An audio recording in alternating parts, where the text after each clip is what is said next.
Peruana de Impulso Empresarial. La Asociación Peruana de Impulso Empresarial es una ONG, la cual tiene como objetivo primordial poder fortalecer el ecosistema emprendedor de nuestro país. Y para ello estamos desarrollando, dentro de estas circunstancias de la pandemia, pues distintos webinars que puedan ayudar justamente a fortalecer los negocios de nuestros emprendedores. Así que el día de hoy estamos organizando un nuevo webinar denominado En tiempos de COVID-19, ¿qué deben de saber las MIPE? Y para ello contamos con la participación de alguien muy especial que para nosotros y que agradecemos mucho nos acompaña en esta oportunidad, que es el ingeniero Luis Babanacao.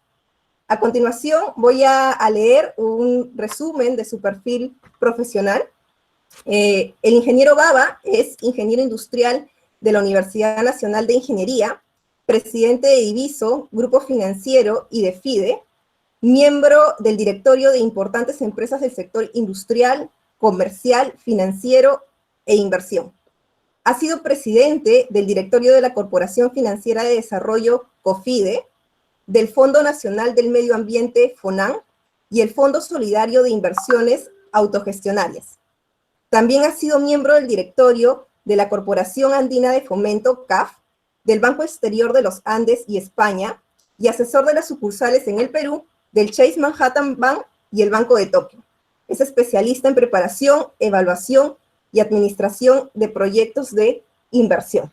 Así que, bueno, es un gran placer para nosotros poder contar con la participación del ingeniero Baba, que como hemos podido ver, tiene una muy amplia experiencia en el campo de las inversiones y de las finanzas. Así que, sin más preámbulo, pues le voy a dar el paso al ingeniero Babanacao. Antes de ello, solo mencionarles de que, por favor, si es que tuviesen alguna pregunta o alguna duda en el transcurso de la charla, pues la pueden hacer a través del chat, que lo van a encontrar a la mano derecha de su pantalla, y al final vamos a trasladar esas preguntas a nuestro expositor. Muchas gracias. Ingeniero Baba. Sí, ¿me ves? Sí, ¿Me ves? así es. Oh, ya. Bueno, tengan todos muy buenas noches. Para mí es un placer compartir estos 90 minutos con ustedes. Gracias, Mariela. Gracias a la Asociación Peruana de Impulso Empresarial. Hemos trabajado toda la semana para armar la conferencia y espero que sea de provecho para todos ustedes, ¿no? Así que voy a colgar la conferencia y espero que sea una conferencia buena para ustedes. Bien.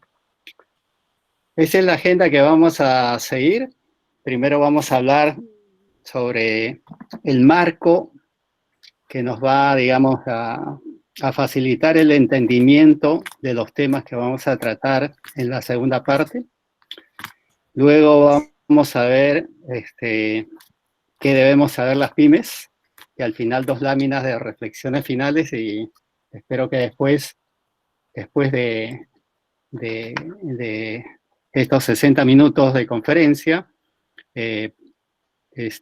hayan algunas preguntas para poder resolverlas. Bien. Ingeniero Hoy Baba, día, sí. disculpe, justamente todavía no se puede proyectar su presentación. No sé si de repente podemos hacer clic a la mano derecha de la pantalla en donde se señala presentar ahora, antes, para que podamos visualizar.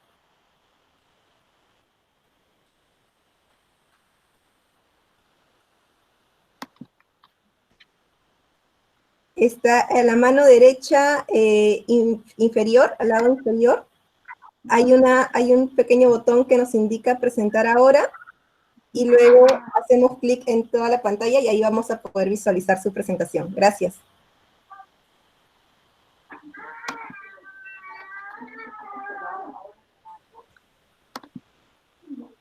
Bien, ¿ahí la ven? Sí, se ve muy bien. Gracias. Ah, disculpen. Muy bien, entonces empezamos.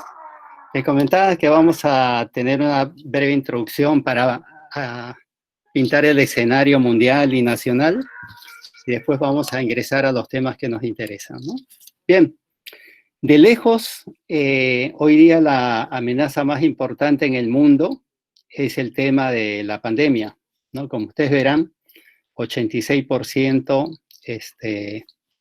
de preocupaciones, ¿no? Más que la inestabilidad geopolítica en el mundo y más que los conflictos comerciales, ¿no? El Fondo Monetario en el mes de abril reprogramó sus crecimientos económicos en el mundo, y a la izquierda ustedes verán negativo para este año menos 3%, en el medio para las economías avanzadas menos 6%, y a la derecha para las economías emergentes como Perú, menos 1% de crecimiento, ¿no? Bastante optimista, diría yo, para las cosas que se vienen. Este es el Perú, nuestro Perú, ¿no? Arriba están en barras todos los últimos años del 92 a la fecha. Todos los años hemos crecido, excepto el 98, que fue a causa de la crisis asiática, ¿no? Pero nuestra estadística nos dice que nos ha ido bastante bien relativamente comparado a otros países del mundo. Pero como ustedes verán, a la mano derecha los crecimientos se han reducido a 2, 3%, en contraposición al crecimiento de 6, 8, 9% que tuvimos los años precedentes, ¿no? Abajo, a la derecha verán las barras de crecimiento mensual y verán en el extremo derecho abajo que en marzo el crecimiento anunciado por el INEI es menos 16%, ¿no? Y probablemente el mes de abril sea menos 30 y mayo igual, otro menos 30 probablemente, ¿no? Esto nos dice que la pandemia ha afectado terriblemente la economía nacional. Y a la izquierda, abajo, está el crecimiento del PBI. El año pasado tuvimos 2.16 de crecimiento económico y este año yo calculo que no menos de 12% sería el crecimiento económico, o sea, negativo, y eso refleja la gravedad, digamos, de la situación. ¿Qué más importante ha sucedido en el mundo? El precio del petróleo se ha caído de 60 a 33, hoy día 34 hoy día, a casi la mitad de precio, ¿no? Este es un insumo importantísimo en las economías de los países y bueno, esta es una buena noticia que baja el precio del petróleo, ¿no? Perú es un país importador neto de petróleo y entonces esto es un ahorro como de 2.000 millones de dólares al año probablemente, ¿no? Todavía no se siente en el mercado porque Petro y la Pampía están esperando consumir el petróleo que compraron a 60 dólares, ¿no? Y como la demanda no es una demanda importante en este momento, en estos últimos meses, probablemente demore algo en bajar el precio a la mitad. Debería bajar el precio de los combustibles por lo menos. Otra cosa importante es el precio de los minerales. Perú es un país eminentemente minero, ¿no? Y cuando los precios de los minerales está bien, Perú le va muy bien. Y cuando el precio de los minerales cae, entonces el Perú se deprime, ¿no? Los precios de los minerales es la variable más importante en el crecimiento económico del país. Más de la mitad de las exportaciones son minerales, ¿no? Y entonces la historia del Perú está íntimamente ligada al precio de los minerales. Como ustedes verán, ahí están los principales minerales que Perú produce. Perú produce oro, sí, ¿no? Y verán, fíjese, la primera etapa del oro es una subida de $500 la onza hasta $1.700 la onza, ¿no? Eso se llamó el boom minero, ¿no? Eran las épocas en que Estados Unidos y China crecían y entonces el oro subió como todos los minerales, ustedes verán una subida importante empezando de febrero del 2006 a la izquierda hacia la derecha, ¿no? Todos los minerales, el cobre, el zinc, el plomo, tuvieron una subida espectacular. Eso se llamó el boom minero y entonces Perú estaba boyante y crecía al 8, 9%. Después consiguió de que la autoridad monetaria americana anunció de que ya dejaba el programa de incentivo monetario, iba a dejar de imprimir 85.000 millones de dólares mensuales. ¿Por qué? Porque la economía americana ya estaba bien y ya no necesitaba de ese estímulo. Y esa misma semana consiguió con que el líder chino Xi Jinping anunció de que China ya no iba a crecer al 10% al año como lo había hecho en los últimos 20 años, sino bajaba la meta de crecimiento a 7.5 y después anunció a 6.5, ¿no? Y entonces el precio de los minerales se derrumbó y ustedes verán una caída de todos los minerales después de ese pico que ven allí, ¿no? Y los círculos que están en rojo son la de los productos industriales, los minerales industriales, y ese porcentaje es la caída de este año, del 1 de enero al 27 de mayo, ¿no? Y ustedes verán el cobre, por ejemplo, ha caído 14% en lo que va del año, el zinc 16%, el plomo 15% y el estaño 10%, ¿no?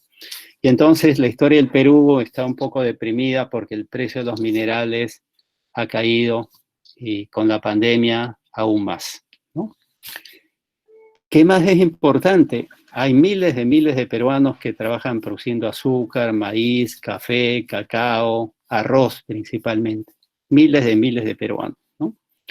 Los 5 ingenios azucareros a 25 centavos de dólar la libra están perdiendo dinero.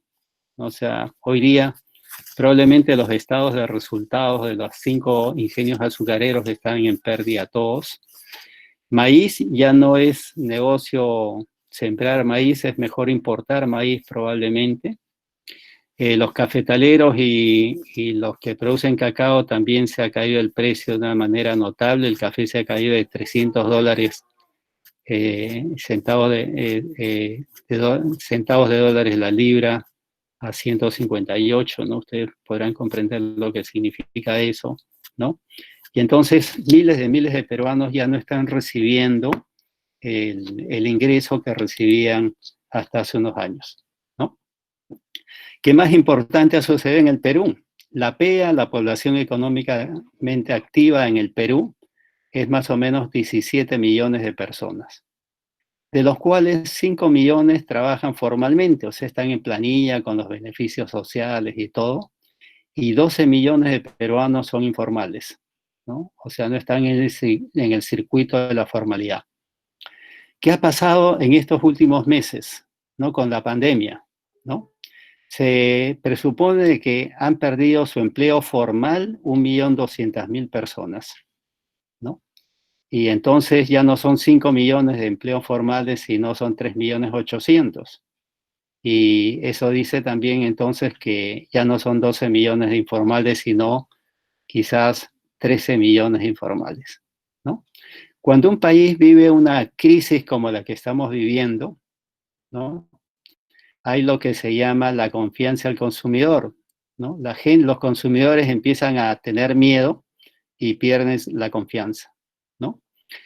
Y entonces, si una familia cambiaba de vivienda cada 20 años, dice, oye, yo no sé si voy a tener empleo, mejor nos quedamos viviendo en la casita de siempre, ¿no? Y si peruanos cada 4 años cambiaban de automóvil, dicen, oye, mejor, yo no sé si el otro mes voy a tener empleo, y entonces mejor sigamos con nuestro autito viejito, ¿no?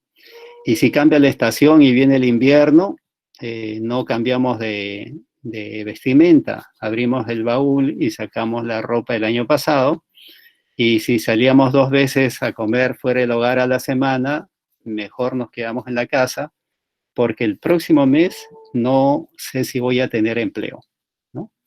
Y como consecuencia de este pensamiento que se llama la confianza del consumidor, se cae el consumo privado, ¿no?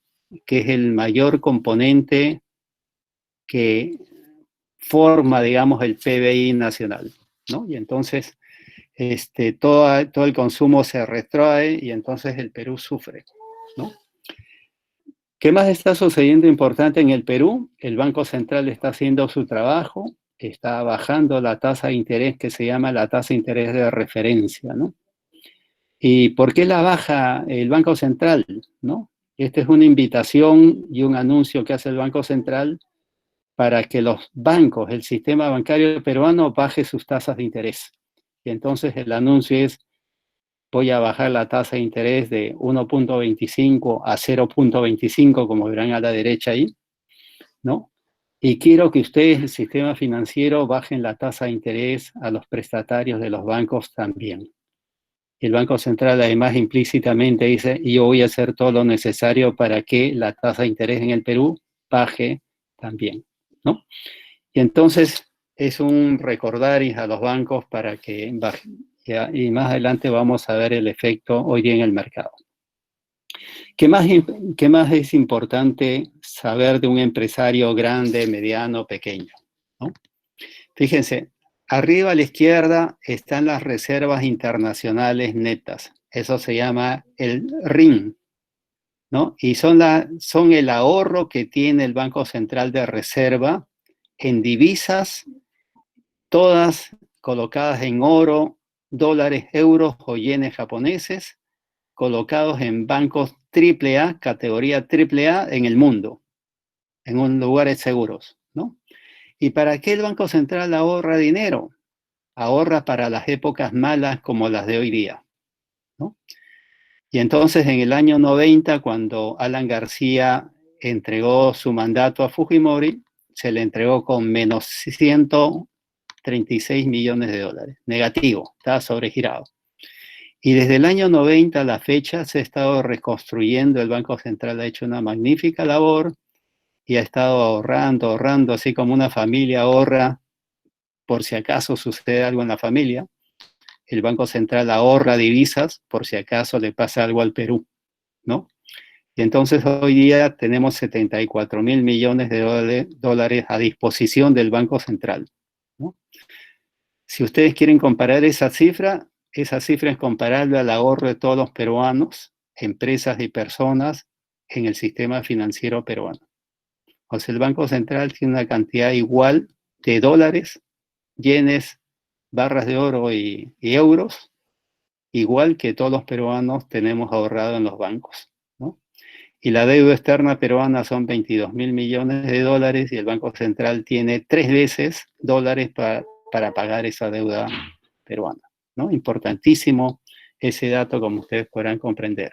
Y entonces hoy día todos los empresarios peruanos no tienen temor a que falten dólares en los próximos meses ni en los próximos años. Hay dólares abundantes para muchos años de crisis, ¿no?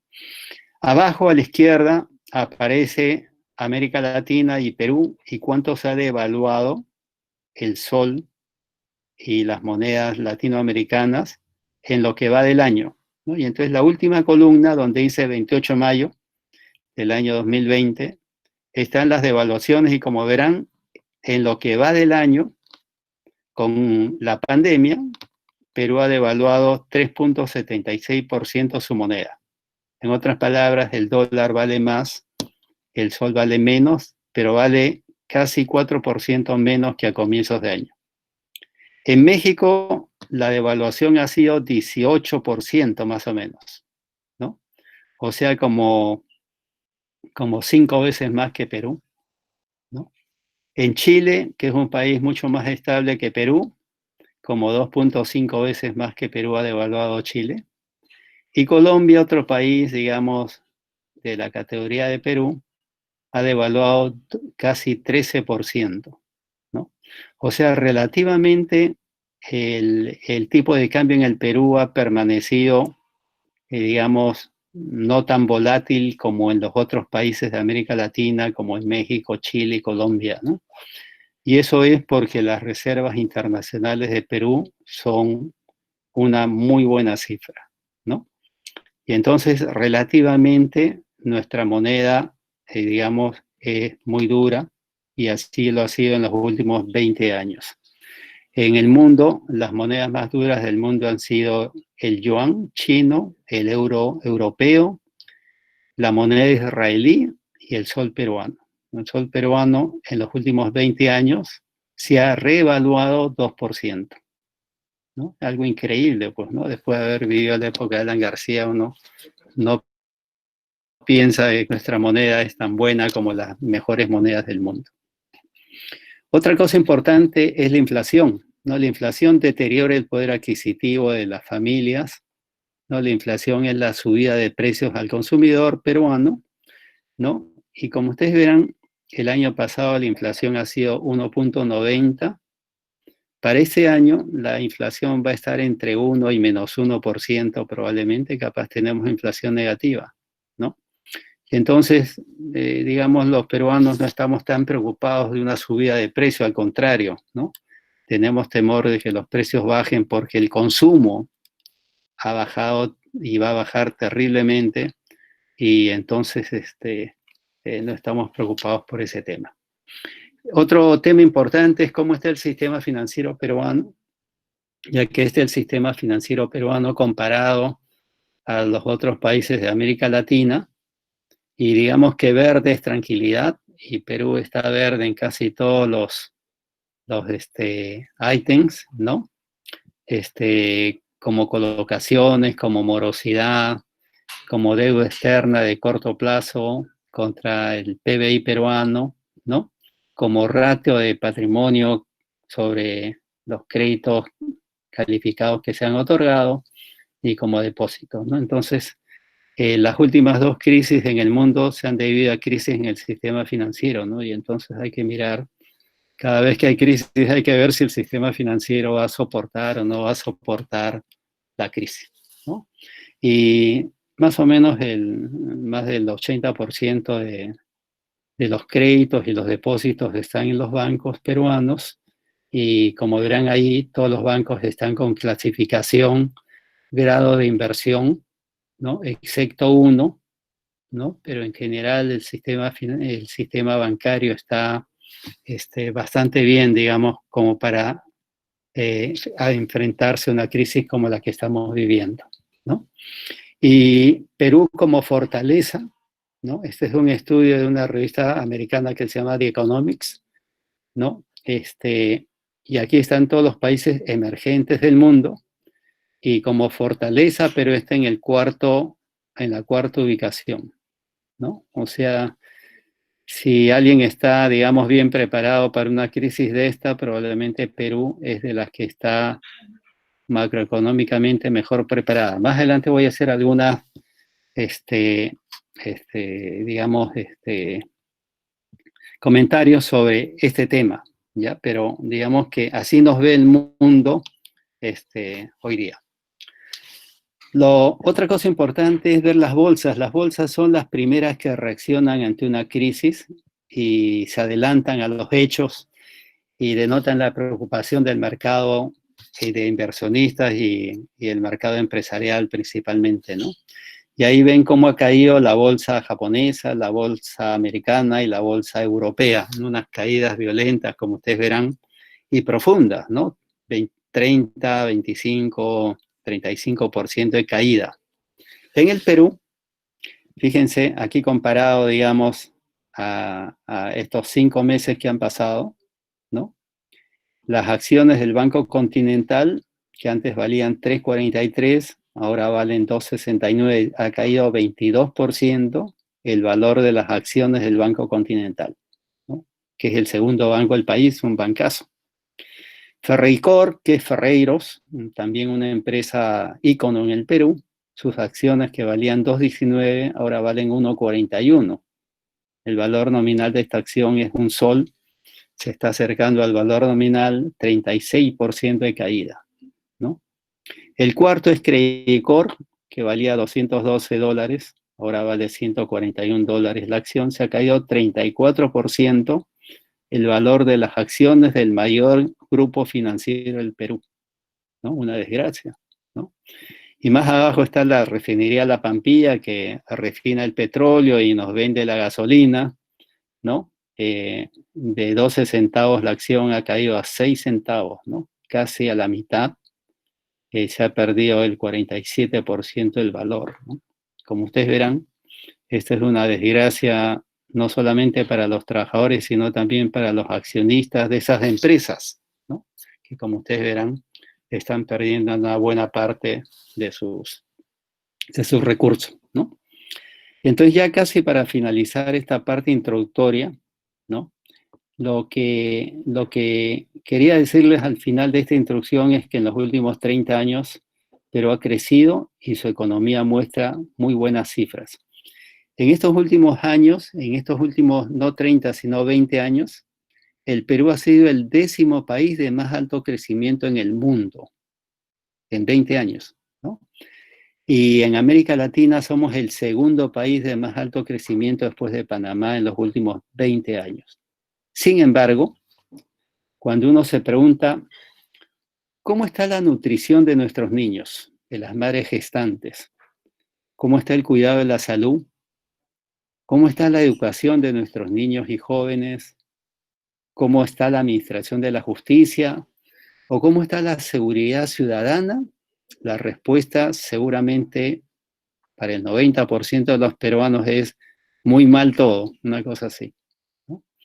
Y esto denota de que hemos crecido económicamente, pero los cimientos en que se sustenta el crecimiento son muy frágiles, ¿no? Eso quiere decir que hemos construido un edificio bonito en estos últimos 20 años, pero los cimientos, que son el concreto que debe tener un edificio, de ahí para abajo, no existe. En otras palabras, hemos crecido económicamente, pero si la educación de nuestros niños no está buena, si la salud no está buena, si la gente siente inseguridad cuando sale a la calle o cuando está en un litigio y no sabe si los jueces son imparciales, entonces el cimiento en que está sustentado el país no es bueno.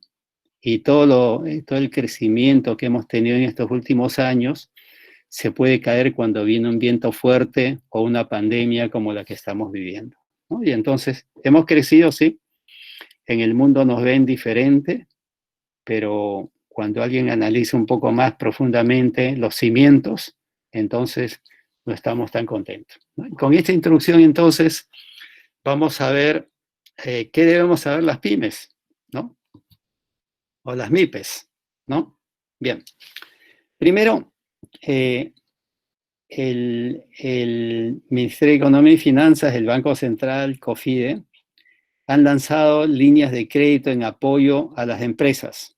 Hay una queja terrible, terrible, terrible sobre que esto no llega a las microempresas, ¿no? Y a las pequeñas empresas, como sí les ha llegado a las otras empresas, ¿no? Y estas son las líneas de crédito que están a disposición de los empresarios hoy día. Fundamentalmente son 3, ¿no? Uno es el Fondo Crecer, que maneja COFIDE. La segunda es el programa Reactiva Perú, que lo maneja el Banco Central de Reserva, con apoyo de COFIDE. Y el FAE-MIPE, ¿no? Que también, digamos, lo administra COFIDE, ¿no? Los tamaños son esos que aparecen ahí, 1.100 millones el Fondo Crecer de soles. Reactiva empezó en 30.000 y ahora se ha agregado otros 30.000 más, son 60.000 millones de soles, una cantidad increíble, nunca había una línea de ese tipo en el Perú. Y el FAE-MIPE, 4.000 millones, y la ministra acaba de anunciar de que ante las quejas probablemente del sector de las microfinanzas, va a aumentar, va a anunciar un aumento de este fondo, ¿no? Por primera vez, el Ministerio de Economía y Finanzas ha ofrecido garantías, ¿no? Y si el usuario final, o sea, la empresa que solicite el crédito, tiene dificultades para pagar, el Ministerio de Economía y Finanzas asume esa pérdida por esos porcentajes que ven ustedes allí. En algunos casos, el Ministerio de Economía y Finanzas, si se cae un crédito con estos dineros, está dispuesto a devolver el 98% de los créditos, ¿no? Entonces, la institución financiera tiene un riesgo, digamos, de la diferencia, ¿no? En el mejor de los casos, de 2% solamente si se le cae el crédito otorgado en estas condiciones, ¿no? Las tasas de interés también son inusuales. Esas son las tasas de interés que han salido en el Fondo Reactiva, por ejemplo.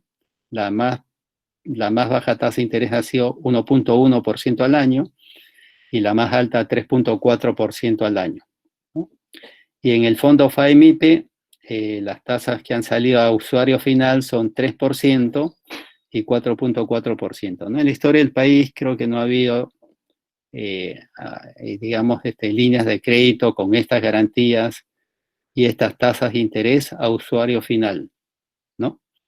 Y estos son, abajo están los montos máximos a otorgar: 10 millones de soles en el Fondo Crecer, en Reactiva hasta 10 millones y en FAEMIPE hasta 30.000 soles, ¿no? Y se está discutiendo, digamos, hoy día de que el monto máximo para financiar a las micro y pequeñas empresas, 30.000 soles, es muy poco, ¿no? Así que probablemente ese monto también tienda a incrementarse en los próximos meses, ¿no? De acá los comentarios son los siguientes, ¿no? Primero, de que en el país las instituciones financieras, todas, inclusive las cajas y las cooperativas de ahorro y crédito, están muy líquidas en general, casi todas, ¿no? Casi todas. Lo cual, digamos, da tranquilidad, porque en una pandemia como esta, ¿no? Las instituciones financieras se ponen a prueba, ¿no? Pero felizmente hoy día todas están con más liquidez de la que pueden colocar, ¿no? Y además, con estas líneas que se han anunciado, más el retiro del 35% de las AFPs, parte de esos recursos van a ir a la banca, a las cajas, no a las cooperativas, y entonces estamos tranquilos, digamos, en general, ¿no? Segundo, las tasas de interés bajarán significativamente. Estoy seguro que sí. Hoy día, digamos, la liquidez en los sistemas financieros está muy abundante, y hoy día el problema de las instituciones financieras es colocar bien, ¿no? Colocar bien, ¿no? Y entonces, y además tienen líneas de crédito garantizadas, entonces, y a unas tasas increíbles, y entonces seguramente las tasas de los préstamos va a caer significativamente. Es buen momento para endeudarse, muy buen momento para endeudarse, ¿no? Las tasas van a estar muy por debajo de lo que históricamente han sido, y una vez que desaparezca la pandemia, probablemente las tasas volverán a acercarse a las tasas antiguas, ¿no? Entonces, es buen momento para pedir préstamos, buen momento, y buen momento también para aquellos que ya tienen préstamo, ir a renegociar las condiciones de su préstamo. Eso se llama reperfilar deudas, ¿no? Así que los que tienen préstamo, creo que es el momento adecuado para ir a reperfilar sus deudas, ¿no? Eso se llama compra de deudas, ¿no?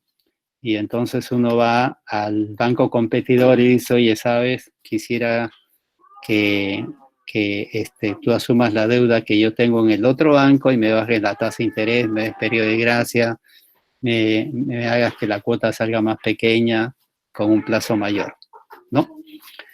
Y la otra cosa importante en este tema de crédito es de que todos los burós de crédito, todos los Infocor, Sentinel, etcétera, basan su información de crédito, de calificación de crédito, en base a data histórica, ¿no? Que también nos hemos comportado en el pasado, ¿no?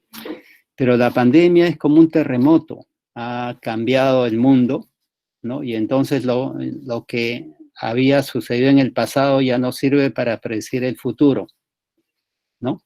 Y buenos pagadores, ahora sus negocios ya no son buenos, y entonces ya quizás sus calificaciones no deberían ser las de antes. Y puede suceder todo lo contrario también, ¿no? De que negocios que no iban bien ahora van muy bien porque están en el momento correcto, o porque se han reconvertido, ¿no? Y entonces su pasado puede ser malo, pero su futuro puede ser bueno, ¿no? Y entonces acá las entidades que financian están haciendo un esfuerzo de conocer nuevamente cómo está cada empresa, ¿no? Antes de aprobar un crédito. Otro tema es la incertidumbre y el miedo, ¿no? Y generalmente cuando hay una pandemia como esta, que es la más grave de los últimos centenas de años, ¿no? La gente reacciona de una manera más exagerada que la que debería ser, ¿no? Y entonces, lo primero que se pregunta cuando alguien tiene ahorros, ¿no? O cuando alguien es inversionista, dice, oye, lo primero que tengo que hacer es proteger mis activos, ¿no? Y entonces se pregunta, ¿cuál es la moneda más segura del mundo? Y sin lugar a dudas, la respuesta hoy día en el mundo es el dólar americano, ¿no? Y entonces la gente sale a comprar dólares. Y por eso es que el dólar está subiendo en América Latina, en el mundo en general, ¿no? La gente se refugia en las monedas más seguras y por supuesto los países emergentes, ¿no?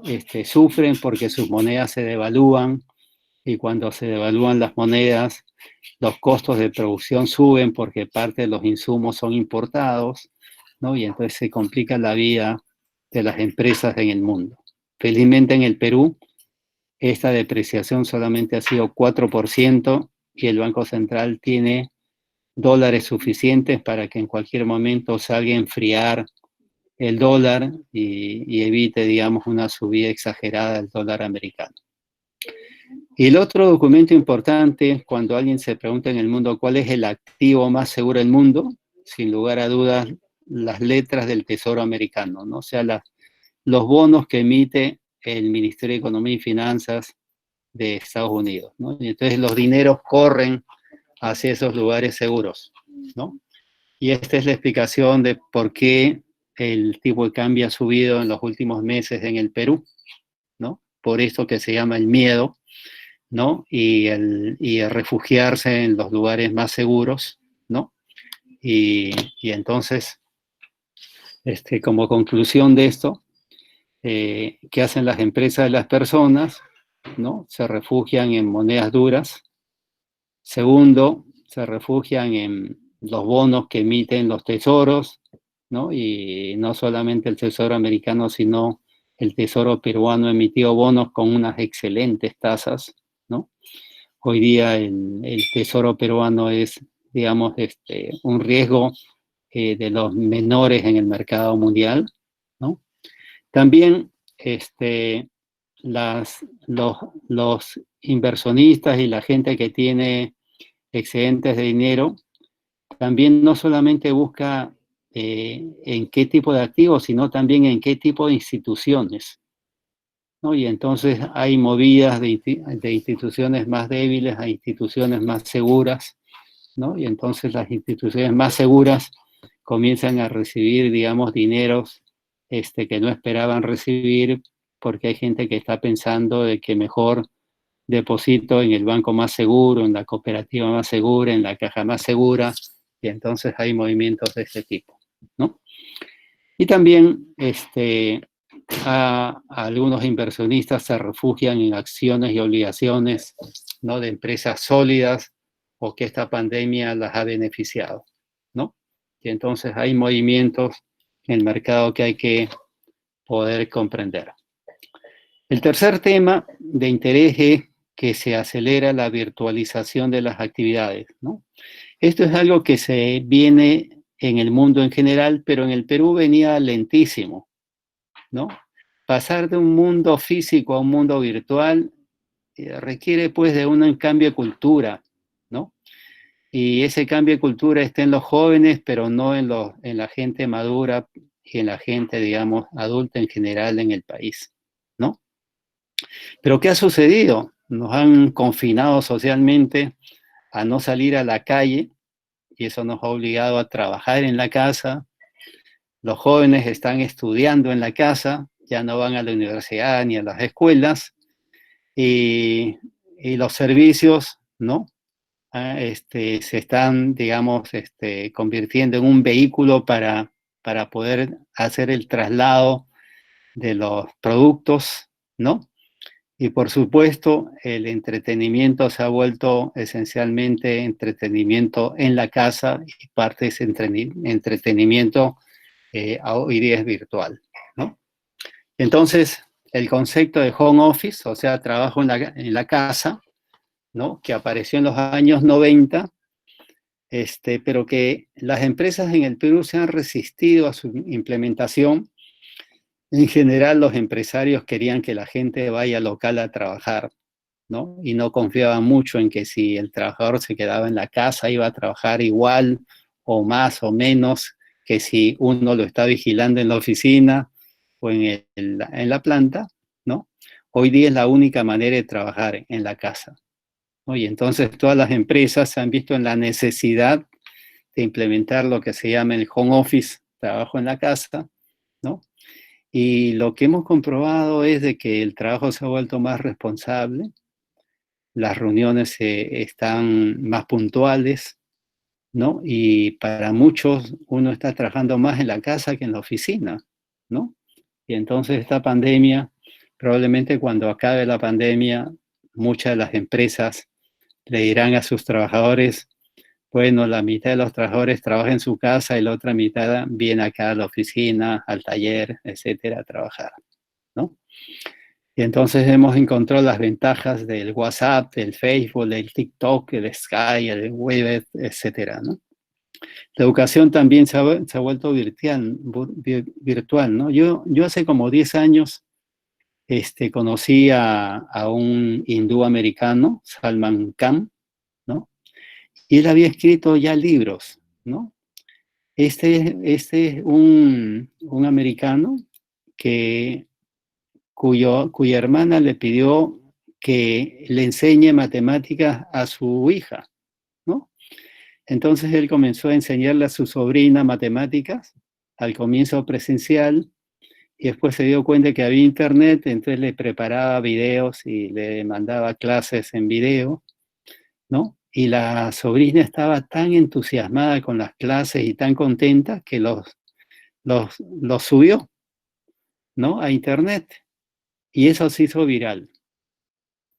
Hasta que llegó un momento en el cual el Salman Khan recibió la llamada de una señora que le pidió una cita, fue a la cita y la señora le pidió que le cuente de su experiencia en educación virtual, y cuando acabó Salman Khan de contarle su historia, él le dijo, fíjese señor, le dejo un cheque de $1.000.000 para que siga haciendo lo mismo, ¿no? Y siga haciéndolo gratis como lo está haciendo hasta hoy día, ¿no? Y entonces él comenzó ya a hacer esto de una manera más global, y hoy día está en 120 idiomas, ya es una cosa universal, ¿no? Y después vino Bill Gates y le giró también otro cheque y ya se ha vuelto una cosa, digamos, global, ¿no? ¿Qué dijo él en ese momento? Hace más de 10 años decía, la educación va a cambiar. Hoy día los niños van a la escuela a aprender y en la casa resuelven ejercicios, ¿no? En el futuro va a ser al revés. Los niños van a aprender en la casa y van a ir a la escuela a consultar lo que no pueden resolver en la casa con sus maestros. Y fíjense, eso que lo dijo hace 10 años, que era el futuro, él preveía que el futuro de la educación era así, tuvo que venir la pandemia para demostrarnos de que es así, ¿no? Igual en telemedicina, los reguladores, los que dictan las normas, no querían que haya telemedicina, ¿no? Y hoy día es la única manera de poder atender a los pacientes eficientemente. Y entonces hoy día las autoridades se han visto obligadas a autorizar la telemedicina. Hoy en Estados Unidos el 80% de las consultas médicas se hacen por telemedicina, o sea, a través de estos medios virtuales. Otra cosa que en el Perú también ya empezó con fuerza es el e-commerce y el delivery, ¿no? Y ustedes han visto entonces las ventajas de esto. Más adelante vamos a ver un poco con más detalle este tema, que les interesa seguramente. Todas las reuniones hoy día se hacen a través de videoconferencias como esta, ¿no? Pero hay otros sistemas como Zoom, ¿no? Hangouts de Google, ¿no? Y solamente para que tengan ideas, hay una plataforma parecida a la que estamos utilizando que se llama Zoom, que empezó porque una persona quería contactarse y tener reuniones con su enamorada, hizo una plataforma y eso hoy día se ha vuelto una cosa viral y el 26 de marzo batieron un récord. En un día se habían reunido en Zoom 2.136.000 personas en el mundo, ¿no?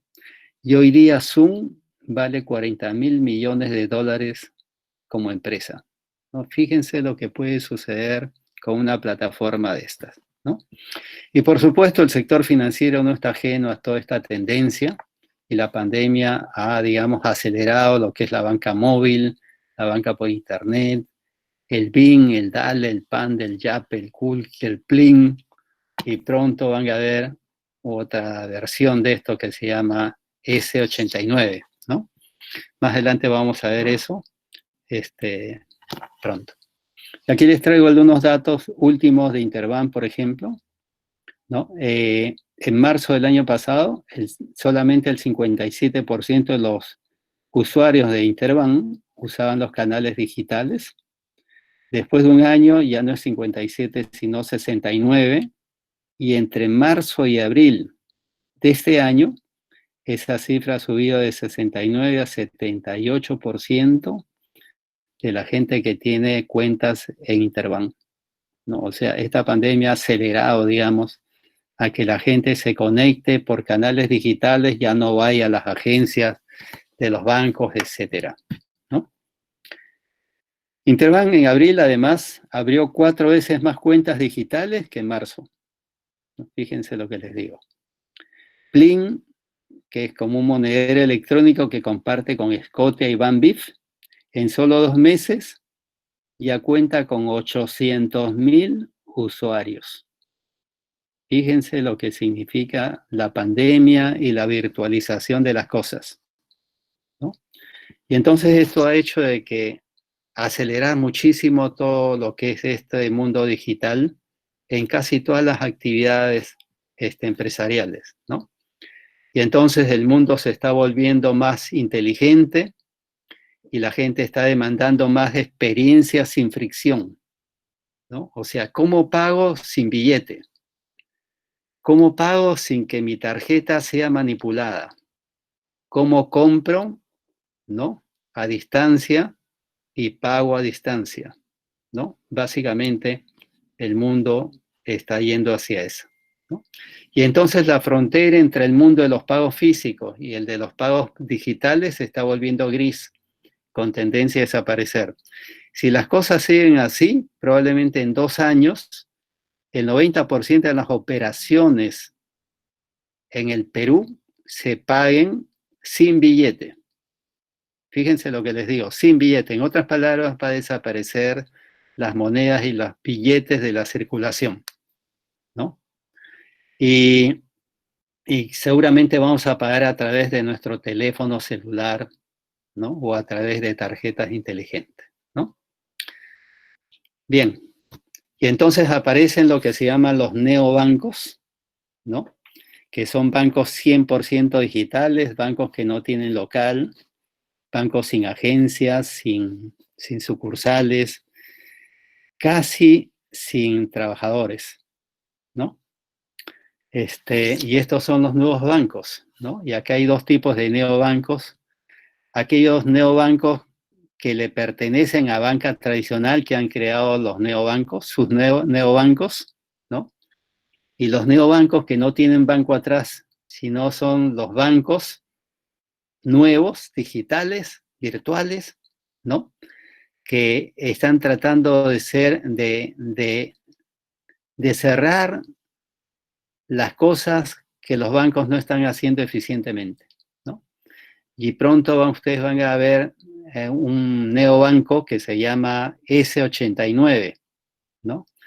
Y si ustedes entran a la web y entran a S89, ya está la lista de espera para ser los primeros usuarios de ese banco, ¿no? Entonces están haciendo una lista para que todos los interesados se anoten y creo que van a ver un cupo de 8.000 personas, los primeros que se anoten, para ser los primeros usuarios de este neobanco, ¿no? Interesante, ¿verdad? ¿No? Bien. Otro tema interesante, y aquí hay que tener la mente bien abierta, se está acelerando entonces con la pandemia la tendencia que se llama el apretón en el medio, ¿no? ¿Qué dicen los futurólogos? Bueno, los futurólogos dicen de que en el futuro solamente van a existir 3 tipos de empresas, ¿no? Y todas las empresas intermedias van a desaparecer. En otras palabras, si yo soy una empresa intermedia o pequeña, tengo que pensar muy grande y trabajar para hacer una mega empresa, ¿no? O quedarme chiquita, ¿no? Y no competir con la mega empresa, sino hacer una pequeña empresa tipo boutique. La mega empresa se caracteriza porque vende masivo, calidad de atención masiva, ¿no? Y precio bajo, ¿no? Y entonces, si yo soy pequeña empresa, no puedo competir, pues, contra una empresa tan grande, entonces tengo que ser una empresa boutique. Tengo que encontrar los argumentos para poder competir contra la mega empresa, ¿no? Y con la pandemia apareció un argumento bien fuerte que es la cercanía, ¿no? Y hoy día estamos viendo que las pequeñas bodegas, ¿no? Ahora tienen cola como lo tienen los malls, los supermercados, por ejemplo, ¿no? Y entonces tenemos que buscar aquellos nichos de mercado para no enfrentarnos con esta mega empresa y tener los argumentos como para poder, digamos, pasarla bien y tener buenos márgenes, ¿no? Y la tercera opción es pensar en juntar muchos chiquitos para hacer una mega empresa, ¿no? Por ejemplo, hasta hace poco existía PEXA, que era la cadena de grifos, donde más de 300 pequeños empresarios que eran dueños de sus grifos, se juntaron bajo una sola bandera para competir con Prima y Rexol, ¿no?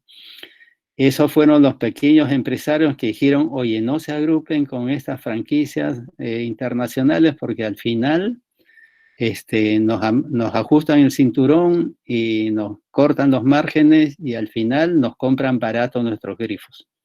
Así que ellos organizaron PEXA, se juntaron 300 grifos chiquitos para actuar con la misma bandera, los mismos protocolos, etcétera, y de tal manera de tener la ventaja de ser una mega empresa, pero actuar todos en conjunto. Y entonces cuando iban a comprar combustible a Petroperú, no compraban cada uno individualmente, sino compraban para PEXA, para abastecer a 300 grifos. Entonces tenían el descuento mayor que podía dar Petroperú. Y cuando iban al Banco Continental, también tenían tasas preferenciales porque eran un cliente que tenían 300 grifos, una cosa así, ¿no? Y entonces, en el desarrollo de la pequeña empresa hay que pensar hacia adelante y ver cuál es el modelo que mejor se ajusta para ustedes. Aquí abriendo entonces la mente, ¿no? Hay que pensar si quiero seguir pequeño, tipo boutique, o quiero ser parte de la red, o estoy pensando que mi MIPE va a ser una mega empresa, ¿no? El pensamiento estratégico, esto es bien importante definir desde el comienzo, ¿no?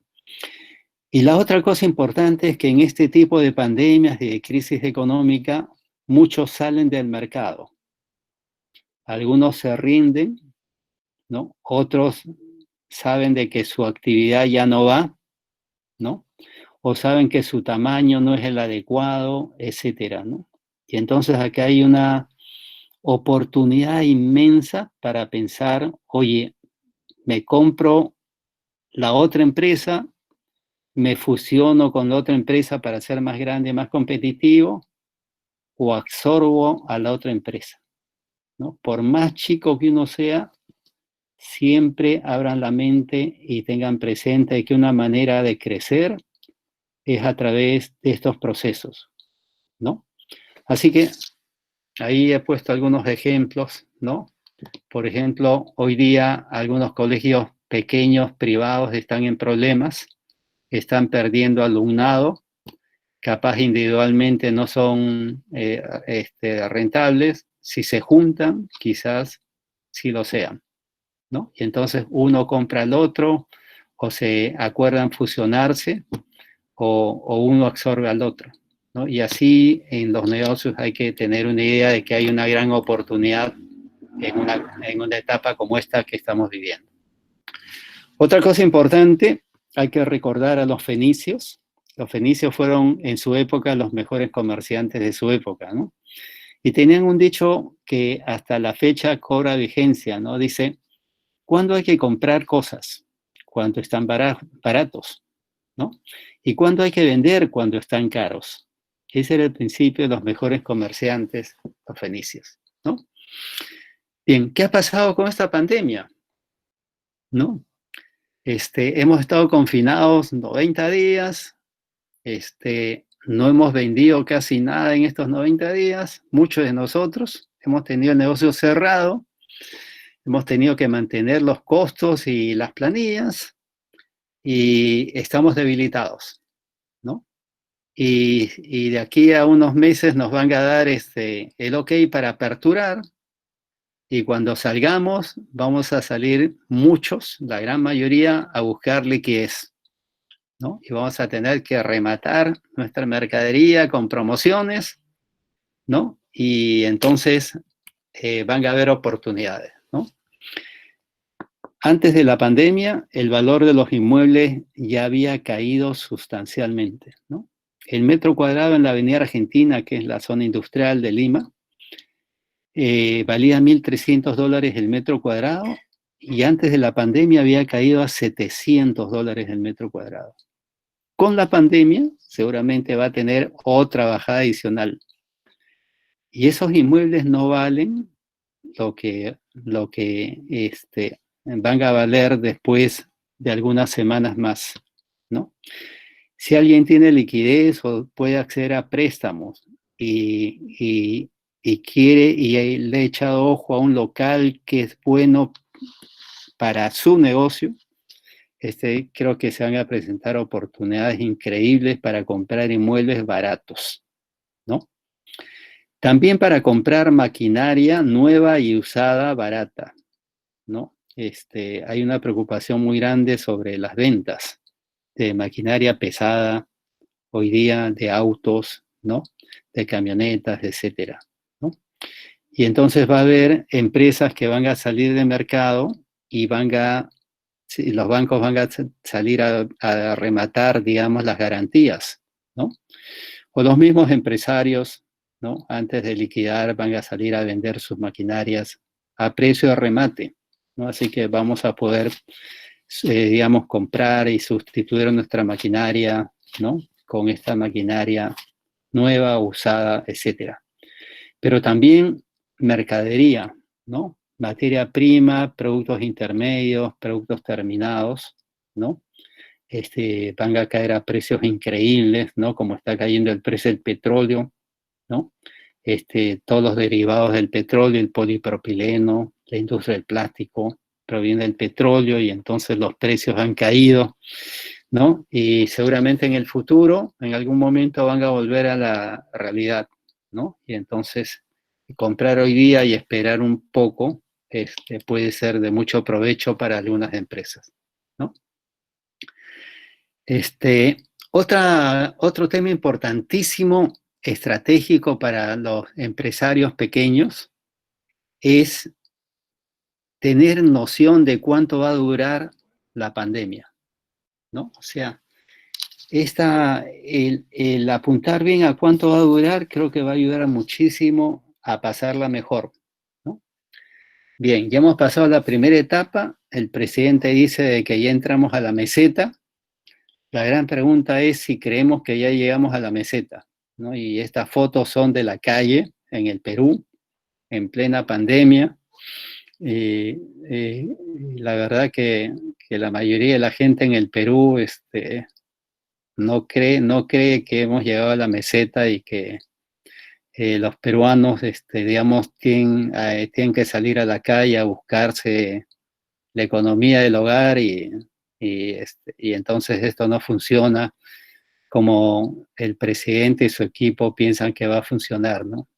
Probablemente una pandemia y un confinamiento como el que hemos tenido de 70 días, 80 días, funciona en un país donde la gente, digamos, está más acomodada económicamente, tiene agua, tiene servicios públicos, tiene seguro de desempleo, ¿no? Y entonces esto se puede controlar de una manera mejor, ¿no? Pero cuando uno ve la televisión y ve las fotos en los periódicos, se da idea de cuánto va a durar, ¿no? Y entonces algunos estudiosos han creado cuadros como este que yo se los dejo a ustedes, ¿no? Mariela quizás los pueda colgar en un WhatsApp, etcétera, ¿no? Para que lo vean con más detenimiento, ¿no? A la mano izquierda está la severidad y duración del impacto, ¿no? Y ahí la pregunta es, oye, esto que estamos viviendo y que ya lleva 70 días, ¿saldremos a los 6 meses? Esa es la salida que se llama curva B. Hemos caído hasta abajo y la salida va a ser rápida, ¿no? Y en 6 meses estaremos más o menos en la normalidad. ¿No? Si ustedes creen que así va a ser, entonces vayan hacia la derecha buscando su ubicación, ¿ya? Pero todavía no vayan a la derecha, sino simplemente les explico en qué consiste el cuadro. Para aquellos que son más escépticos, después de ver las fotos y cómo se está comportando la ciudadanía en el Perú, y dicen, no, esto va a durar no 6 meses, sino va a durar 18 meses. Esa es una salida en forma de una U, una caída, vamos a estar abajo con la pandemia mucho tiempo y después recién vamos a salir cuando ya el 70% de la población esté seguramente contaminada. Y la tercera posibilidad es una salida en L, ¿no? Que dice, oye, ¿sabes? Esto va a durar 3 años. Así que ajustense en el cinturón y hay que sobrevivir un tiempo largo que no son meses ni semanas, sino son años, ¿no? Y entonces cada empresario hace su pronóstico en donde cree que va a suceder las cosas y en base a ese pronóstico, mira cómo le ha dañado a su negocio la pandemia, ¿no? Para algunos, muy pocos, la pandemia ha sido positivo y su negocio se ha fortalecido, ¿no? Esos entre los micro y pequeños empresarios son poquísimos, como ustedes podrán comprender. El segundo evento es medianamente negativo, ¿no? Si mi venta se ha caído entre 0 y 15%, quiere decir que he estado abierto, ¿no? Y que probablemente estoy en el negocio de los productos y bienes básicos, ¿no? Y entonces no he sufrido tanto como los demás, y entonces ubico en qué cuadrante estoy hacia abajo, y según mi pronóstico, si vamos a desarrollar una curva B chica, una U o una L, ¿no? Si he perdido entre 15% y 50% en mis ventas, entonces el daño ha sido severo y las cosas que me pueden suceder son un poco más, digamos, fuertes. Y catastrófico es cuando mis ventas han caído más del 50%, yo tengo que buscar soluciones mejores o dejar el negocio, ¿no? O hacer una reconversión de mi negocio porque ya esto no tiene mucho que hacer, ¿no? Por ejemplo, el turismo es una de esas, ¿no? Todos los que tienen hoteles, venden artesanía, ¿no? Entretenimiento para los turistas, bares, restaurantes, etcétera, que básicamente eran frecuentados por el turismo, entonces es mejor de que pensemos en otras cosas, ¿no? Y entonces se los dejo para que ustedes se ubiquen en qué cuadrante están, ¿no? Y les va a ayudar a tomar decisiones seguramente, ¿no? Entonces, a lo que iba es a que a muchos de ustedes seguramente van a tener que reconvertir sus negocios, ¿no? Y adaptarse al nuevo mundo después del COVID-19, ¿no? Las reconversiones pueden ser desde algo relativamente sencillo, como es adecuar el local a nuevas normas sanitarias y a distanciamiento social, ¿no? O hasta un completo giro del negocio, ¿no? El 12 de mayo de este año se publicó las modificaciones sobre licencia de funcionamiento, ¿no? Como ustedes saben, cuando alguien quiere cambiar la licencia de funcionamiento y dice, ya no quiero ser un restaurante, sino quiero ser una bodega, necesita ir al municipio y hacer un trámite largo, ¿no? Lo que ha salido publicado es la aprobación automática de cambio de giro de negocio. O sea, si ustedes quieren cambiar de giro a su negocio, por internet hacen una declaración jurada ante el municipio y cambian el giro del negocio, ¿no? Y operan con el nuevo giro y la inspección va a venir después probablemente porque el municipio no tiene tanta gente para atender a tantos empresarios que están cambiando el giro de negocio, ¿no? O sea, el gobierno ha entendido de que probablemente muchas de las actividades que hacían los microempresarios principalmente, ¿no? Ya no tienen sentido de ser, ¿no? Por ejemplo, el mercado Inca estaba diseñado para turistas, y hoy día el mercado Inca ya no es un mercado Inca, sino es un mercado de abastos, ¿no? Y entonces, aquí, digamos, la imaginación es el infinito, ¿no? Arriba está, digamos, cómo en Europa se están modificando los restaurantes, ¿no? Modificando la infraestructura, básicamente, de cómo se atendería a los clientes en mesas, ¿no? En cubículos diferentes a los que conocíamos, ¿no? La pastelería San Antonio, que era una pastelería, digamos, donde la gente iba a desayunar, a almorzar, a cenar, unos pasteles exquisitos. Hoy día, fíjense, es una tienda de comestibles, ¿no? O Platanitos, que era una empresa que vendía zapatos, ¿no? Ahora están usando su plataforma y hoy día pueden comprar comida, productos chinos,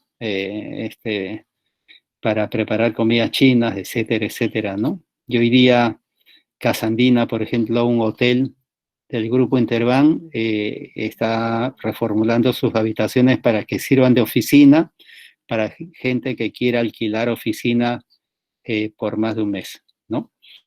Y Mesa 24/7, que era una plataforma para hacer reservas en los mejores restaurantes del Perú. Como los restaurantes están cerrados, iba a quebrar esta empresa, ¿no? Se iba a liquidar. Y de repente dijo, oye, yo he trabajado mucho tiempo en mi plataforma, lo que vamos a hacer es mejor convencer a los restaurantes que funcionen a puerta cerrada y a través de nuestra plataforma vendan delivery. Y entonces hoy día pueden encontrar restaurantes de primera categoría, franquicias como Johnny Rocket, pequeños negocios de comida orgánica, ¿no? Es como Armónica, lo pueden contratar a través de Mesa 24/7, ¿no? Todo a través de la web. Y Kenpo, que era una empresa diseñada para comprar en Estados Unidos y traerlo hasta la puerta de la casa o la oficina, es como las fronteras están cerradas y ya no puede traer los productos desde Estados Unidos, ha reconvertido su plataforma y hoy está invitando a bodegas, a pequeños negocios, a confeccionistas, etcétera, a que con 2 datos ellos le dan acceso a la web por la cual pueden transitar con pasarela de pagos a pequeños empresarios que quieren ofertar su producto al mercado nacional o al mundo, ¿no? Y hoy día ya han hecho conexión con más de 1000 empresas y están afinando, digamos, el asunto. Ya han ingresado creo que 7 empresas, ¿no? Así que los invito a que entren a Kenpo y vean el video donde explican todo, ¿no? Otro tema importantísimo es qué venden las empresas, ¿no? En este nuevo mundo digital, ¿no? Hay lo que se llaman las experiencias, ¿no? Algo que ustedes seguramente han escuchado mucho, ¿no? Cuando alguien va a tomarse un café a Starbucks, ¿no? Probablemente lo puede hacer también en su casa, ¿no? Pero va a Starbucks por el ambiente, la forma como lo atienden, ¿no? Por toda la experiencia que es Starbucks, ¿no? Cuando alguien entra a Amazon o Alibaba y compra por internet, ¿no? Lo que está haciendo es una experiencia nueva y viendo la eficiencia de la plataforma y la eficiencia de los sistemas de delivery para llegar, digamos, al cliente, ¿no? La rapidez con la cual se llega, o cómo uno puede saber en qué lugar está la mercadería mientras está llegando hacia nuestro país, a nuestra oficina, ¿no? Cuando alguien va a Central, al restaurante Central, y ahí está Virgilio Martínez en la foto, ¿no? Que está dispuesto a pagar 600 soles por almorzar en el restaurante Central, es por la experiencia de saborear las comidas que él prepara y la forma como se presenta la comida y el ambiente, ¿no? O cuando alguien usa Uber, ¿no? Y llama un taxi, experimenta la diferencia entre pararse en la calle y esperar que venga un taxi a llamarlo por Uber, ¿no? Uno sabe en qué momento va a llegar, sabe cuál es la placa, el nombre del chofer, ¿no? Sabe la hora exacta a la cual va a llegar y sabe el recorrido que va a hacer el, el auto, ¿no? Y cuando alguien va a Jiraoka, pues ustedes saben la experiencia que va a tener, ¿no? Entonces, el tema aquí es estar conscientes de que las empresas ya no venden productos y servicios, ¿no? Sino venden productos y servicios más un componente de experiencias, más un componente logística para llegar en tiempo óptimo al cliente. Oye, entonces tenemos que rediseñar nuestros negocios para ya no vender productos, sino para vender una combinación de estos tres elementos, ¿no? Y seguramente vamos a poder brindar, digamos, experiencias mejores a nuestros clientes, los tendremos más fidelizados, ¿no? Y esto significa mucho de digitalización, de virtualización de nuestras operaciones y pensar, digamos, estar más conectados a la tecnología, ¿no? Ya finalizando los últimos temas, otro tema es la supervivencia de las empresas, el tema laboral y la informalidad, ¿no? El gobierno está utilizando todas sus armas para que no se rompa la cadena de pagos y la pasemos mejor. Ustedes han vivido todo esto que es financiamiento de planillas, vacaciones adelantadas, vacaciones, la reducción de la jornada laboral, reducción voluntaria de remuneraciones, licencias sin goce de haber, suspensión perfecta de labores, todo esto que ha implementado el gobierno, ¿no? Y aquí una meditación importante es la gente es muy importante en la empresa, ¿no? Y cuando hay crisis como estas tan profundas, la parte mala es que queda mucha gente afuera, pero mucha gente que queda afuera es gente muy valiosa, ¿no? Y entonces ha quedado liberado talento valioso y que está dispuesto a trabajar probablemente por un sueldo inferior al que ganaban antes, ¿no? Entonces es una muy buena oportunidad para conseguir, digamos, mejorar, digamos, el estándar de nuestros trabajadores, ¿no? Otra cosa importante es de que probablemente algunas de las MIPES, ¿no? Tenga problemas con sus proveedores por las deudas que tengan con bancos, etcétera, ¿no? Y entonces, cuando uno ha estado, pues, 90 días de confinamiento sin vender, seguramente sale un poco complicado, ¿no? Y muchas empresas, proveedores, también están complicados, ¿no? Y entonces se genera, digamos, una lucha por la liquidez, ¿no? Y entonces en el mundo se han creado, en Estados Unidos se llama el capítulo 11, Chapter 11, en el Perú se llama procedimiento concursal, ¿no? Y se ha diseñado para las grandes empresas, ¿no? Para cuando una empresa tiene problemas porque le embargan la cuenta del banco, ¿no? SUNAT le embarga la cuenta del banco, por ejemplo, ¿no? Y entonces la operatividad de la empresa se vuelve, pues, dificilísima, ¿no? Y viene otro acreedor y le inicia el trámite, digamos, de recuperación de garantías, la hipoteca, la prenda industrial, etcétera. Y entonces operar para la empresa se vuelve, pues, dificilísimo, ¿no? Y entonces, preveyendo de que esto va a ser complicado también para las pequeñas empresas, ¿no?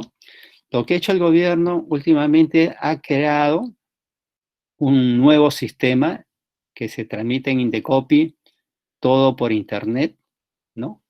Que consiste en que ustedes pueden adelantarse a una situación difícil y pueden negociar con sus acreedores, bancos, cajas, cooperativas, con sus proveedores a quien le deben probablemente por compras y no le pueden pagar las facturas, pueden reunirlos, conversar con ellos para reprogramar los pagos o solicitarles una rebaja de la deuda, ¿no? Y hacer un cronograma de pagos, ¿no? Y llevar eso a Indecopi, ¿no? Y entonces, eso hacerlo virtual y se ha hecho para todo tamaño de empresa. Eso se llama el PAR, ¿no? P-A-R-C, y está en Decreto Legislativo 1511. Si ustedes hacen eso por internet, ¿no? Indecopi acepta los acepta en el programa, ¿no? Reúne a los acreedores de la empresa y les pregunta si todos están de acuerdo, se firma un acta y de ahí para adelante entonces ustedes tienen la facilidad de salir más tranquilos porque saben que sus deudas han sido pateadas a más adelante, ¿no? Probablemente con una tasa de interés muy baja, con periodo de gracia, ¿no? Y entonces ustedes pueden operar como una empresa nueva, ¿no? Porque están al día y pueden operarla. Algo bien importante, no se consideran en esta reunión de acreedores a los acreedores laborales y a los dueños de las empresas. O sea, el dueño, el empresario puede negociar con los acreedores, pero a la junta en que se decide sí o no aprueban esa refinanciación, a esa junta no pueden ir ni los dueños ni los trabajadores de la empresa, ¿no? Que son generalmente los que dilatan la llegada a un acuerdo, ¿no? Un proceso de esto para una gran empresa demora 2 años. ¿Ya? La idea es que este proceso rápido que se hace es para poder salvar muchas de las pequeñas empresas que no aguantarían 2 años en un trámite de este tipo, ¿no? Y entonces la idea es un proceso violento, ¿no? Que seguramente no durará más de 90 días, ¿no? El asunto. Bien.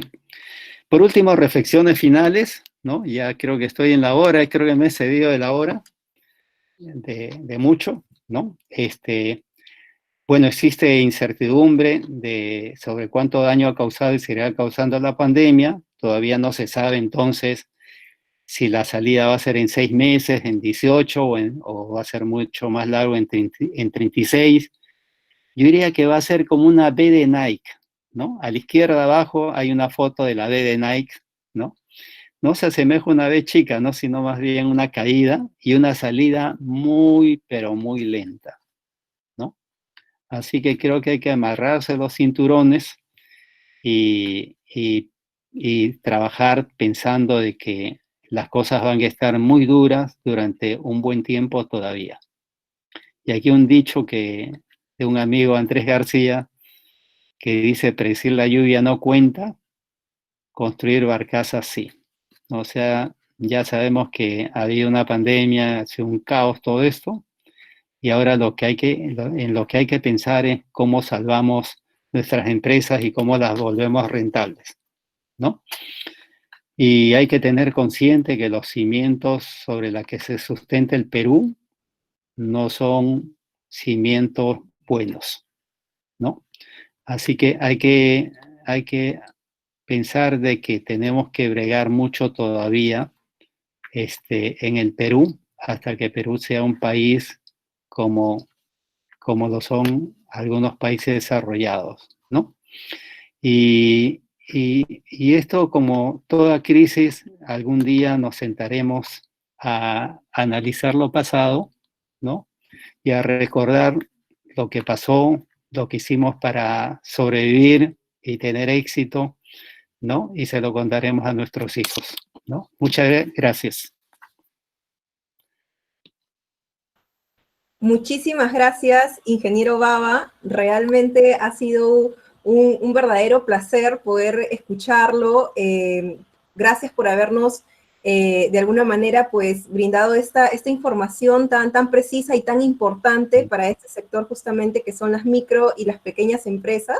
No hemos podido conocer acerca del tema de los intereses, los créditos y entre muchas de las cosas que usted ha mencionado también, pues el tema de que hoy estamos viviendo una economía global del conocimiento definitivamente y que el tema de la innovación y de la digitalización de las MIPES, pues es algo que ya lo tenemos ahora mismo. Estoy recibiendo por el chat también muchas felicitaciones de parte del público que ha asistido y que nos está acompañando en este webinar. Y teníamos aquí algunas preguntas que nos han hecho llegar y quisiera trasladárselas, por favor. ¿Cómo no, Mariela? Adelante. Gracias. José Luis Ore nos pregunta, en una futura deflación, ¿qué sectores serán los más afectados en los próximos meses para las MIPE? Sí, bueno, se presenta la deflación generalmente en países donde la demanda cae sustancialmente, ¿no?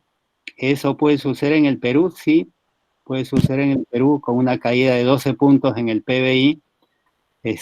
Probablemente va a haber más capacidad instalada que demanda, ¿no? ¿Por qué es buena la inflación? ¿No? El Banco Central, cuando los años anteriores se le ha preguntado cuál es la inflación objetivo, ellos dicen 2%, y en Estados Unidos también la FED antes de la pandemia decía que ellos esperaban 2% de inflación. Es buena la inflación porque promueve la producción y el consumo. ¿Por qué? Porque si yo soy un empresario y sé que hay inflación, yo acumulo stock porque sé que ese stock va a costar 2% más a fin de año, ¿no? O en el año va a estar subiendo de precio, ¿no? Por eso es bueno. Pero cuando hay deflación sucede lo inverso.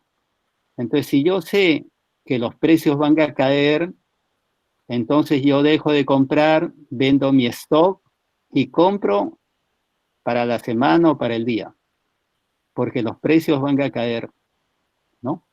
Y entonces eso desestimula la economía porque eso es menos ventas, ¿no? Menos producción. Si yo soy una señora, una ama de casa, y yo sé que va a haber deflación, yo no compro hoy día y no tengo mi almacén lleno de productos porque sé que en el futuro va a bajar de precio, ¿no? Y entonces eso daña en realidad el aparato productivo porque crea, digamos, recesión, ¿no? Gracias, ingeniero. Aquí tenemos otra pregunta que es de Francisco Martín García, que nos señala lo siguiente.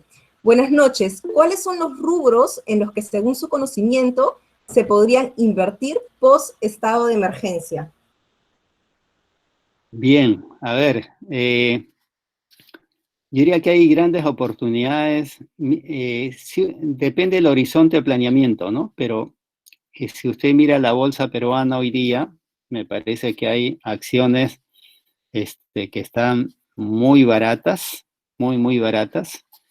Creo que es una oportunidad para comprar y esperar, ¿no? Y seguramente en algún momento el país va a entrar otra vez en la senda del crecimiento y entonces, y el mundo también, y entonces el precio de los minerales que está deprimido va a subir, y entonces el precio de las acciones va a subir, y en general entonces el precio actual refleja el miedo, no es el precio que debería estar, sino un adicional más abajo por el miedo, ¿no? Y el comportamiento de masas principalmente, ¿no? Digamos, si soy un empresario y quiero invertir en empresas, yo creo que este es el momento de mirar las empresas que están saliendo de mercado y preguntarse si hay un buen local que está dejando una pollería, por ejemplo, ¿no? Estas cadenas de pollerías probablemente ya no van a funcionar en todos sus locales, ¿no? Sino más bien va a ser delivery, ¿no? Y entonces quizás lo que va a suceder es que van a dejar muy buenos locales, ¿no? Y entonces si yo soy una empresa y yo estoy buscando locales pensando en el futuro, creo que va a haber muy buenas oportunidades para poder adquirir locales con préstamo, ¿no? Y los bancos van a comprender que esos locales no valen lo que hoy día valen y entonces van a jugar también a la revaluación de esos locales, ¿no? Igual, si yo soy un empresario y que estoy en el sector de construcción, ¿no? Y yo voy a agarrar un contrato para acompañar una obra de otro constructor más grande, voy a tener acceso a maquinaria bastante barata, ¿no?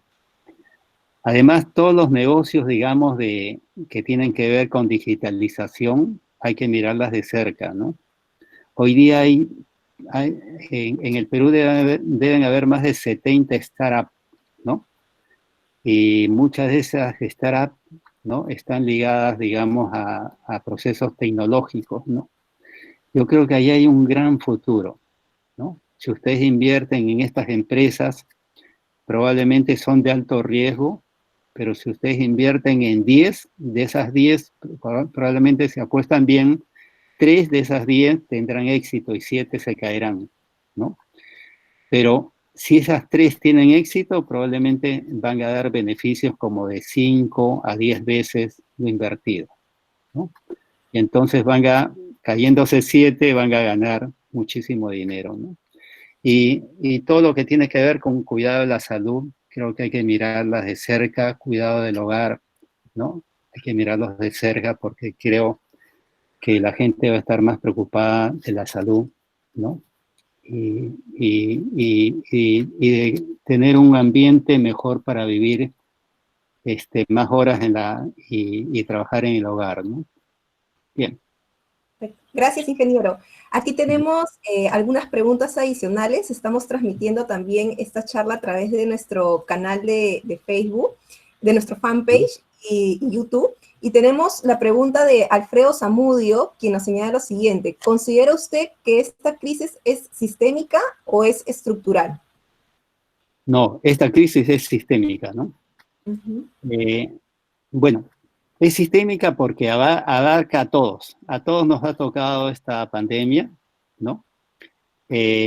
Ahora, se cruza con lo estructural porque esta pandemia podría ser mejor llevada si la gente es responsable y tiene buen comportamiento y tiene agua en su casa y tiene la economía suficiente para vivir 90 días sin salir a la calle, ¿no?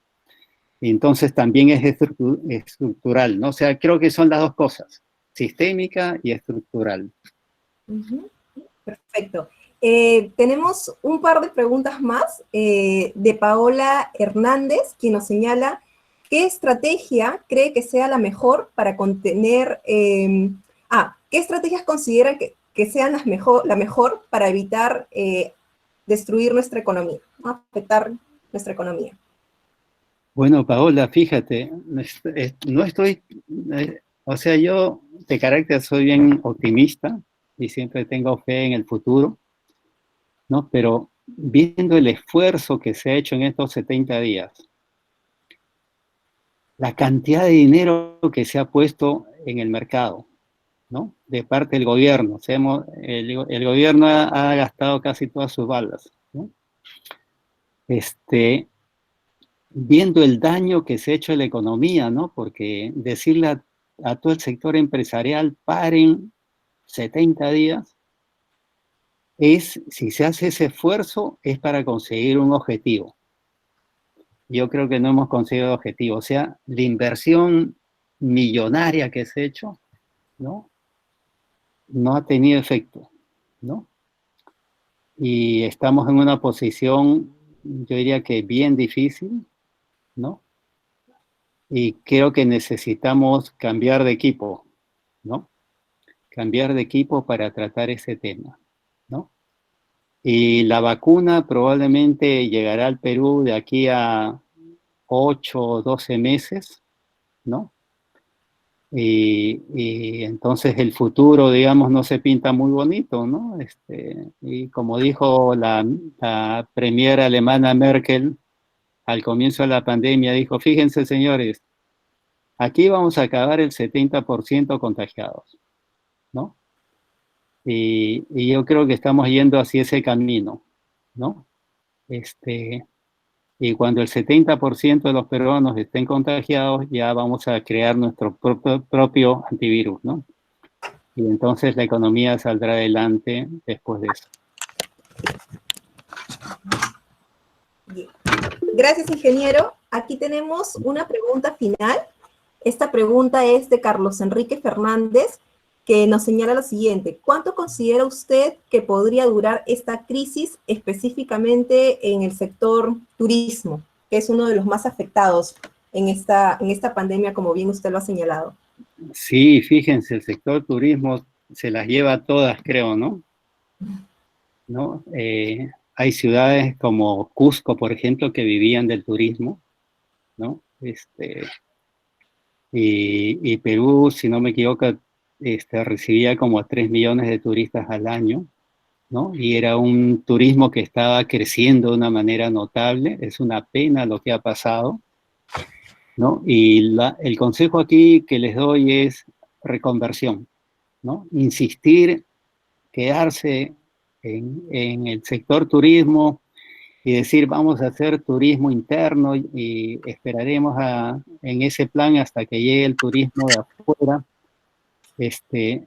Sí, probablemente va a funcionar, pero va a ser, si antes el turismo interno era como 100, probablemente durante el próximo 12 meses el turismo aumente a 30, ¿no? Porque la gente va a tener temor de salir de su hábitat, ¿no? Y probablemente no va a estar muy dispuestos a subir un avión o un bus para irse de paseo al Callejón de Huaylas u otra localidad, ¿no? Así que yo diría que mejor el sector turismo reconvertirse y si después de un año o 2 años las cosas vuelven a la normalidad, habrá que reconvertirse otra vez y volver al pasado, ¿no? Pero creo que insistir en quedarse en el sector va a demandar de tener bolsillos muy grandes, ¿no? Porque habrá que subsidiar el negocio por los próximos 12 meses, por lo menos, ¿no? Muchas gracias, Paolo, por la pregunta. Mariela. Bien, gracias, muchísimas gracias, ingeniero Baba, ¿no? Nuevamente de parte de la Asociación Peruana de Impulso Empresarial, pues darle nuestro mayor agradecimiento. Siempre consideramos que lo más importante que tiene una persona es poder compartir su valioso conocimiento y sobre todo su tiempo. Gracias por esas casi 2 horas que hemos estado justamente en este webinar, ¿no? Muchas gracias también a los asistentes quienes nos han acompañado. Esta charla, como comentaba, está siendo grabada. Luego les vamos a enviar una encuesta de satisfacción a todos los participantes y como consecuencia de su llenado, pues van a poder recibir también el video de esta importante charla. A continuación, quiero darle el pase a Andrés Herrera, presidente de la organización, para que pueda brindar las palabras finales del webinar.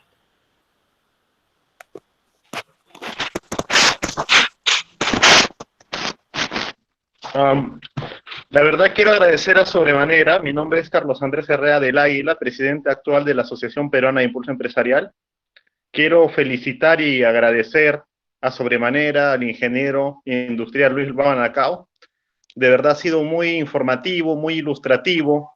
Ha desarrollado un tema de verdad muy vigente y creo que lo ha desarrollado con la minuciosidad, la exactitud, la ilustración, de verdad ideal para una persona que sabe de este rubro. Es una persona que se han podido ver solo unos pequeños vistazos de su legajo personal. Es una persona muy autorizada en este tema. Le agradezco de verdad, señor ingeniero Luis. Espero contar eventualmente con usted, así como usted puede contar con nosotros como asociación y de manera personal. Y también agradecer a todo el público que ha podido estar expectante y vigente en toda la charla. Sé que han podido absorber la experiencia necesaria para, de alguna manera, poder resolver algunas cuestiones propias de este contexto del coronavirus, que de verdad yo pienso que más allá de todos los males vas a saber reflotar y vas a saber poder desarrollar, ¿no?, ese potencial que siempre hemos tenido los peruanos ante la crisis. Agradezco de nuevo a todas las personas que han podido asistir. De verdad les doy un abrazo, un aplauso muy grande. Y a su vez los invito a que le den like a la página de la Asociación Peruana de Impulso Empresarial, a nuestra página de Facebook y a nuestras redes sociales en general, para poder promover eventos de esta naturaleza, donde habrá invitados también que sepan resolver y absolver cuestiones de materia empresarial, sobre todo en incidencia a los que son los micro y pequeños empresarios. Muchas gracias. Gracias a ustedes. Nos vemos. Chao. Bye. Muchas gracias. Hasta luego.